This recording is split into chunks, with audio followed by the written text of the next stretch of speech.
Friends, welcome to SAK academy. இன்றைக்கி நம்ம சிஎஸ்எஸில் margin and padding பற்றி பார்க்க போகிறோம். ஃபஸ்ட்டு நான் ஒரு டம்மி டெக்ஸ்ட் க்ரியேட் பண்ணியிருக்கேன். அதில் வந்து பேராகிராஃப் டெக்ஸ்ட் வந்து க்ரியேட் பண்ணியிருக்கேன். Background colour and border add பண்ணியிருக்கேன் நமக்கு மார்ஜின் அண்ட் பேடிங் டிஃப்ரென்ஸ் தெரிகிறதுக்காக. இப்போ நான் வந்து மார்ஜின் 0 பிக்சல்னு ஸ்டார்டிங்கில் கொடுத்துட்டேன். பிகாஸ் டிஃபால்ட்டாக நமக்கு HTMLல ஆல்ரெடி ஒரு மார்ஜின் சைஸ் இருக்கும்.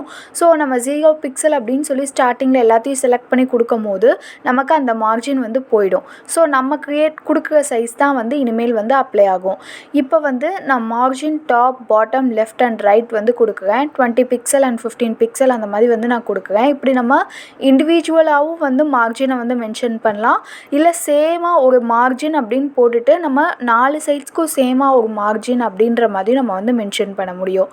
இப்போ மார்ஜின் அப்படின்னு நீங்கள் பார்த்தீங்கன்னா தெளிவாக தெரியும். உங்களுக்கு வந்து உள்ளே இருக்கிற டெக்ஸ்ட், பார்டருக்குள்ளே இருக்கிற டெக்ஸ்ட்டு வந்து எந்த இதுவுமே வந்து மாறலை, வெளியவும் போகலை, உள்ள எந்த ஒரு சேஞ்சஸுமே இல்லை. நம்ம இங்கே டாப், பாட்டம் என்ன சைஸஸ் சேஞ்ச் பண்ணாலும் உள்ளே இருக்கிற சைஸ், பார்டருக்குள்ளே இருக்கிற சைஸ் வந்து எதுவுமே வந்து மாறலை.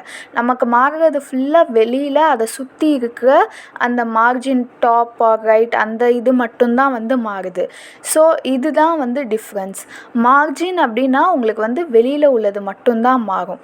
இப்போ நான் சொன்ன மாதிரி மார்ஜின் நம்ம வந்து இண்டிவிஜுவலாக அப்ளை பண்ணலாம். இல்லை அப்படின்னா இந்த மாதிரி மார்ஜின் 15 பிக்சல்னு கொடுத்தோன்னா 4 சைட்ஸ்க்கும் வந்து 15 பிக்சல் வந்து அப்ளை ஆகிடும். அதே மாதிரி நம்ம வந்து 2 சைட்ஸுக்கு இப்போ வந்து டாப் அண்ட் பாட்டம்க்கு வந்து 30 பிக்சல், லெஃப்ட் அண்ட் ரைட்டுக்கு வந்து 20 பிக்சல், இந்த மாதிரி நம்ம டபுள் சைஸஸாகவும் வந்து நம்ம கொடுத்துக்கலாம். நெக்ஸ்ட்டு நம்ம பார்க்க போகிறது வந்து பேடிங் பற்றி பார்க்க போகிறோம். பேடிங் அப்படின்றது வந்து உங்களுக்கு மார்ஜின் வந்து உங்களுக்கு பார்டருக்கு வெளியில் வந்து நம்ம கொடுக்குற சேஞ்சஸ் அப்ளை ஆகும். பேடிங் வந்து உங்களுக்கு மார்ஜின்குள்ளே வந்து அப்ளை ஆகும். அதாவது பார்டருக்குள்ளே வந்து உங்களுக்கு அப்ளை ஆகும். இப்போ பேடிங் பாட்டம் அப்படின்னு போடுறதுக்கு உங்களுக்கு எங்கே சேஞ்சஸ் அப்ளை ஆகிருக்கு, கீழே பார்டருக்கு உள்ளே வந்து உங்களுக்கு அந்த சேஞ்ச் வந்து அப்ளை ஆகிருக்கு. உங்களுக்கு பார்த்தாலே தெரியும். நான் 50 பிக்சல் அதான் வந்து உங்களுக்கு டிஃப்ரென்ஸ் தெரியணுன்றதுக்காக கொடுத்துருக்கேன். உள்ளே உங்களுக்கு எவ்வளோ தள்ளி பார்டருக்கும் டெக்ஸ்ட்டுக்கும் நடுவில் எவ்வளோ கேப் இருக்குதுன்னு பாருங்கள். ஸோ லெஃப்ட் அண்ட் ரைட் நம்ம கொடுக்கும் போதும் உள்ளே தான் நமக்கு வந்து அந்த சேஞ்சஸ் வந்து வரும்.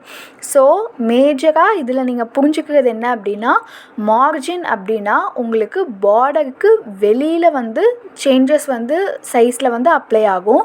பேடிங் அப்படின்னா வந்து உங்களுக்கு பார்டருக்குள்ளே வந்து சேஞ்சஸ் வந்து அப்ளை ஆகும். ஸோ இதுதான் இது ரெண்டுக்கும் உள்ள டிஃப்ரென்ஸ்.